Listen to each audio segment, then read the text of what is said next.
Welcome दोस्तों, फिर एक बार आप सभी को स्वागत है मेरा ये फैंटल पिजियन ब्रीडिंग लॉफ्ट में।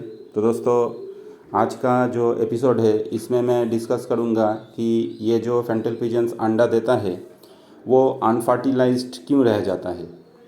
ठीक है दोस्तों, तो जैसे कि दोस्तों मैं मेरा बहुत सारा पिछले का वीडियोस में बताया कि फैंटल पिजियंस जो होता है ये कोई ब्रीडिंग मशीन नहीं होता है। ठीक है, ये एक पंछी है और ये जो अंडा देता है इससे जो हमेशा बच्चा निकलेगा ऐसा कोई बात नहीं है। कभी कभी अंडा अनफर्टिलाइज्ड भी हो सकता है। ठीक है, तो ये जो अंडा अनफर्टिलाइज्ड होता है ये अगर हमेशा होता है, ठीक है, कि जैसे कि हर बार इसने अंडा दिया और हर बार ही अनफर्टिलाइज्ड होता है, अगर ऐसा होता है तो उसके लिए बहुत सारा कारण होता है। ठीक है, तो आज का ये जो एपिसोड है मैं दोस्तों इसमें एक एक करके वो जितना भी सारा कारण है उसको मैं डिस्कस करूँगा। ठीक है, और वो सब कारण को अगर रेक्टिफाई किया जाता है तब जाके जो ब्रीडिंग सक्सेस होता है उसका रेट थोड़ा बहुत ज़्यादा होता है। ठीक है, तो दोस्तों सबसे पहले मैं बोलूँगा कि अगर फैंटल पिजियंस कॉन्टीन्यूसली अंडा बच्चा कर रहा है, ठीक है, जैसे कि आप लोगों को मालूम है ये जो फैंटल पिजियंस ब्रीड है ये बहुत ही बढ़िया एक ब्रीड है। ये बहुत सुंदर तरीके से अंडा बच्चा करता है और ख़ुद का जो बेबीज़ होता है इसको भी ये बहुत अच्छा तरीके से खिला पिला कर बड़ा करता है। ठीक है, तो दोस्तों ऐसे अगर फैंटल पिजियंस का जो जोड़ा वो हमेशा कंटिन्यूसली अगर अंडा बच्चा करता रहेगा तो एक टाइम क्या होता है कि उसका जो ब्रीडिंग पोटेंशियलिटी है वो धीरे धीरे कम होता रहता है। ठीक है, मतलब उसका जो अंदरूनी ताकत है वो धीरे धीरे कम होता रहता है। ठीक है, क्योंकि जो बच्चा होता है उसको बड़ा करने के लिए इन लोगों को बहुत सारा मेहनत करना पड़ता है। ठीक है, ये इतना मेहनत करते करते क्या होता है कि एक टाइम इसका जो अंदरूनी क्षमता है वो कम हो जाता है और उसके बाद अगर ये अंडा देता है तो वो अंडा अनफर्टिलाइज्ड रह जाता है।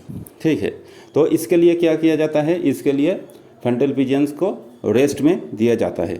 ठीक है, रेस्ट मतलब आपको ध्यान रखना पड़ेगा, ख्याल रखना पड़ेगा कि इसका जो चिक्स है उसका चिक्स का ग्रोथ कैसा हो रहा है। चिक्स का ग्रोथ अगर बहुत अच्छा तरीके से हो रहा है, ठीक है, ये अच्छा तरीके से खिला पिला कर बड़ा कर रहा है और इसका जो सेहत है वो भी बहुत अच्छा है तो आप इससे ब्रीडिंग ले सकते हो। लेकिन अगर आप देखते हो कि इसका तबीयत थोड़ा सा ख़राब है, ठीक है, कि ये थोड़ा सा वीक हो गया है, ठीक है, बच्चा का भी जो ग्रोथ है वो ठीक ठाक से नहीं हो रहा है, तब आप लोगों को मान लेना पड़ेगा कि इसको अभी रेस्ट का ज़रूरत है।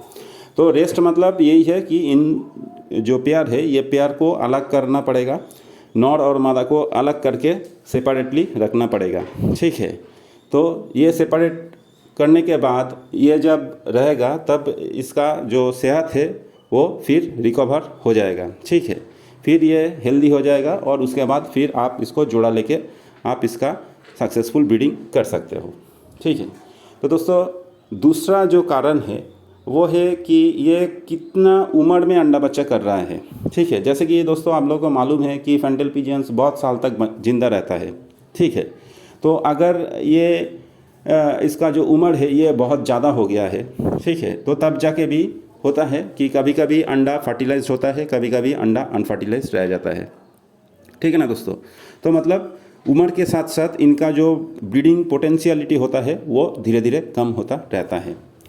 तीसरा जो कारण है दोस्तों ये भी उसी रिलेटेड है, इसका उम्र रिलेटेड है, मतलब ये कितना उम्र में अंडा बच्चा करना शुरू किया है। तो नॉर्मली दोस्तों जब इनका 10 फीदर कंप्लीट हो जाता है तब जाके इन लोगों को जोड़ा देकर ब्रीडिंग लिया जाता है। लेकिन कभी कभी देखा गया है कि इसका उम्र जब कम है, मतलब 5 महीना हुआ, 6 महीना अभी तक कंप्लीट नहीं हुआ, तब भी जाके ये जोड़ा लेकर अंडा दे सकता है। तब जाके दोस्तों देखा गया है कि पहला जो अंडा दिया या तो 1-2 बार जो अंडा दिया फर्स्ट टाइम, तो उससे बेबी निकलने का चांसेस कम होता है। अगर बेबी निकल भी गया है तो वो वीक होता है, दुबला पतला होता है और कभी कभी अनफर्टिलाइज्ड रह जाता है।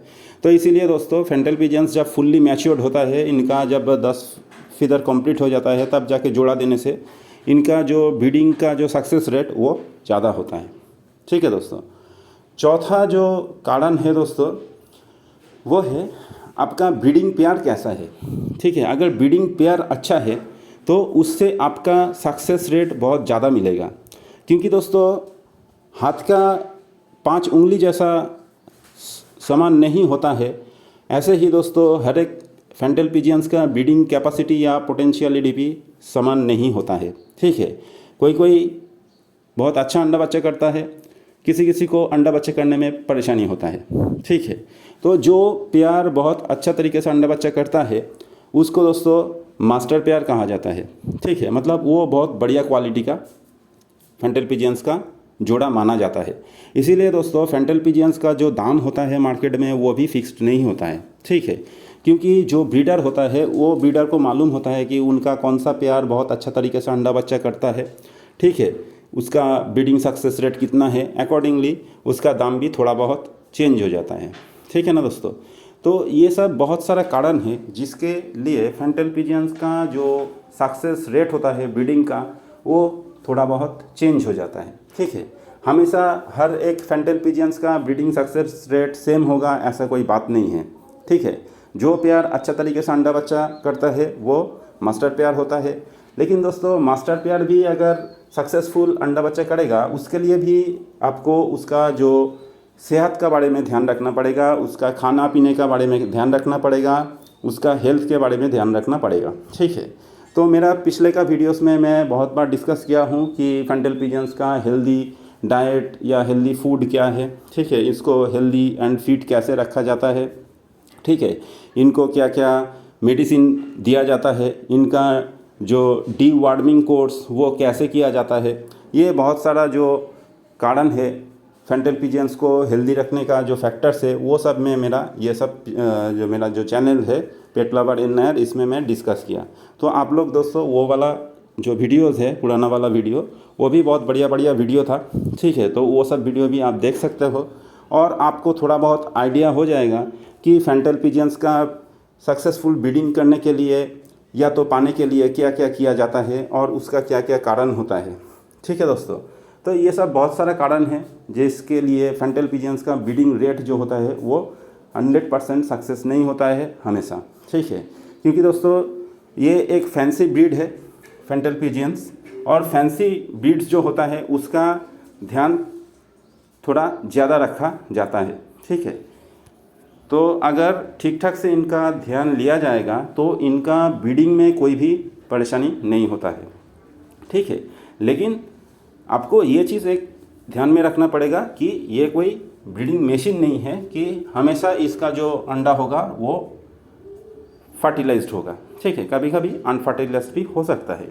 लेकिन दोस्तों कोई कोई क्या करता है कि फैंटल पिजियंस का जो पूंछ होता है, टेल होता है, उसको काट देता है, सोचता है कि वो काटने से शायद इसका ब्रीडिंग रेट ज़्यादा हो जाएगा। लेकिन ऐसा भी कोई बात नहीं है, क्योंकि मैं मेरा पिछले का वीडियोस में आप लोगों को दिखाया था कि मैं मेरा फैंटल पिजियंस का किसी का भी पूंछ नहीं काटता हूँ, लेकिन फिर भी इसका जो ब्रीडिंग होता है वो सक्सेसफुल होता है।